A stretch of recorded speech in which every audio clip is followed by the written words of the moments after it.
ناظرین، دراصل اللہ پاک انسان کو زندگی میں توبہ و استغفار کے کئی مواقع فراہم کرتا ہے۔ یہی وجہ ہے کہ قیامت تک توبے کے دروازے کھلے ہوئے ہیں۔ اللہ کے اپنے بندے سے محبت کا ہی نتیجہ ہے کہ امت مسلمہ کے لیے اللہ تعالیٰ نے ایک خاص انعام فرمایا۔ ویسے تو اس امت کو اللہ تعالیٰ نے کئی انعامات سے نوازا ہے، ان میں سے ایک تحفہ ہے ماہ رمضان کا۔ اور کچھ ہی دنوں میں مہمان ہمارے شہر، ہماری بستی، گھر در اور آنگن میں اپنی رحمتوں کی سوغات اور مغفرت کے پروانے لے کر آنے والا ہے۔ ناظرین، گزشتہ رمضان سے اس رمضان تک کی اپنی زندگی پر ایک گہری نگاہ ڈالیں اور تنہائی میں سنجیدگی سے سوچیں کہ کتنے ایسے اعمال کیے تھے جس سے ہمارا رب راضی ہوا اور کتنے ایسے اعمال کیے تھے جس سے ہمارا رب ناراض ہوا۔ حقیقت یہ ہے کہ ناراضی والے اعمال ہی زیادہ ہوں گے۔ ایسے ایسے گناہ میں پھنس چکے ہیں جس کی انتہا نہیں۔ ہمارا رب بھلا ہمیں کیسے بھول سکتا ہے؟ اس لیے تحفے کے طور پر رمضان کو بھیج رہا ہے کہ جائے ایک بار پھر ان کے دلوں پر کچوکے لگا۔ یہ ادھر کی مادیت کے ریلے میں بہتا جا رہا ہے۔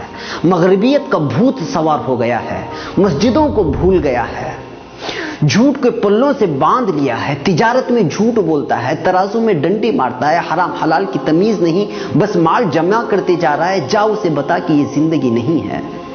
زندگی کا مطلب اسے سمجھا کہ زندگی کی حقیقت کیا ہے۔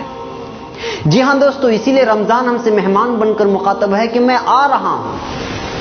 تاجروں میں کمائی کا مہینہ نہیں ہوں، نئے کپڑے سلوانے کا مہینہ نہیں ہوں۔ میں اس لیے نہیں آ رہا ہوں کہ تم عیدی خریدی کے نام پر پورا مہینہ بازار میں نکال دو۔ میں صرف تمہیں بھوکا رکھنے کے لیے نہیں آ رہا ہوں۔ عبادتوں میں دکھاوا کرو اس لیے نہیں آ رہا ہوں۔ زکوٰۃ اور فطرے کے نام پر نام و نمود بٹورو اس لیے نہیں آ رہا ہوں۔ افطار پارٹی کے نام پر فضول خرچی کرو اس لیے نہیں آ رہا ہوں۔ عبادتوں میں دکھاوا کرو اس لیے نہیں آ رہا ہوں۔ میں اس لیے نہیں آ رہا ہوں کہ تم روزے رکھو اور پھر سارا دن سوئے رہو، روزہ رکھو اور فون سے چپک کر بیٹھ جاؤ۔ اس لیے نہیں آ رہا ہوں کہ افطاری کے موقع پر خوب پیٹ بھر کر کھاؤ اور عشاء اور تراویح کی نماز قضا کر کے خراٹے بھرو۔ میں تو آتا ہوں اپنے رب کی رحمتوں، برکتوں اور مغفرتوں کی سوغات لے کر، مگر تم اس کو حاصل کرنے کے بجائے تجارت کے حساب و کتاب میں لگ جاتے ہو۔ روزہ رکھ کر یوں سمجھتے ہو کہ میں نے تیر مار لیا۔ ارے میں تو سال بھر کے تمہارے گناہوں کو دھونے کے لیے اللہ کی طرف سے مغفرت کا پروانہ بن کر آتا ہوں، مگر تم روزہ رکھ کر بھی گناہوں سے باز نہیں آتے۔ نوجوانوں، ناجائز عشق رمضان سے پہلے بھی ناجائز اور اب بھی، مگر تم تو رمضان میں کچھ کام نہ ہونے کا بہانہ بنا کر سارا دن موبائل پر عشق بازی کرتے رہ جاتے ہو۔ پھر روزہ رکھ کر یہ گناہ کیسا؟ غلط ویڈیوز اور موسیقی سننا ہر وقت حرام، مگر یہاں تو روزے کی حالت میں یا تو سو کر یا پھر موبائل میں گزارا ہوتا ہے۔ میں اس لیے تو نہیں آیا۔ میں رحمان کی رحمت بن کر، غفار کی مغفرت بن کر آیا تھا، مگر تم نے تو میری رتی برابر میزبانی نہیں کرتے، اور جو کرتے ہیں میں قربان جاؤں ان پر۔ میرا یہ ایک دن نہیں گزرتا ہے اور وہ افسوس کرتے رہ جاتے ہیں کہ ایک دن گزر گیا، اور پھر رات دن قرآن کی تلاوت سے، تسبیح اور نمازوں سے، دعاؤں اور التجاؤں سے اپنے رب کو منانے کی کوشش کرتے ہیں۔ ہر پل وہ اپنے خالق سے اپنے گناہوں کی شکایت کرتے ہیں اور رحمتیں لوٹتے ہیں، برکتیں حاصل کرتے ہیں، مغفرت کے پروانے اپنے نام کر لیتے ہیں۔ میں آتا بھی اسی لیے ہوں، تم بھول مت جانا، میں جب تمہارے آنگن میں قدم رکھوں گا تو میرا ہر لمحہ ہزاروں لمحوں سے بہتر ہے، کیونکہ میں ایسا مہینہ جس میں ہر لمحہ اللہ کی رحمت برستی ہے۔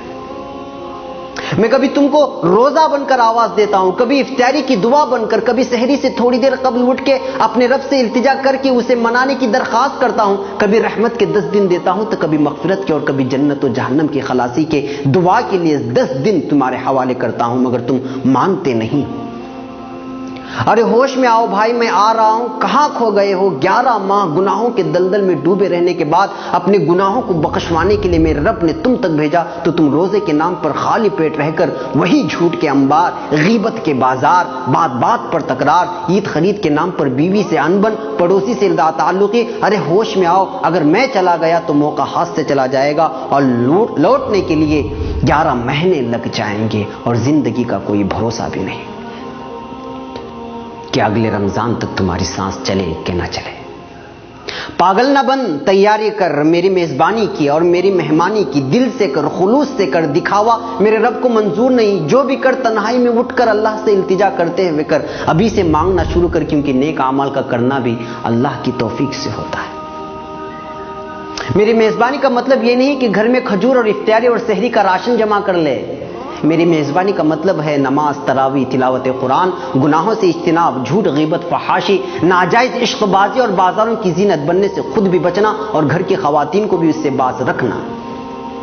میری میزبانی ایسی کر کے تیرا رب تجھ سے راضی ہو جائے، اور جب رب بھی راضی ہو جائے تو اس دنیا سے کیا مطلب جو ایک دھوکے کا گھر ہے۔ جی ہاں، دھوکے کا گھر۔ اور ہاں، میری راتوں کو یوں ہی غفلت میں سو کر برباد مت کرنا، اللہ سے اپنا دکھڑا سنانا، برما میں کیا ہوا، فلسطین میں کیا ہوا اور ہو رہا ہے، افغانستان، عراق و شام اور دیگر مسلم ممالک میں جو ظلم ہو رہا ہے، کیا کیا جا رہا ہے، اس کا دکھڑا سنانا اپنے رب سے۔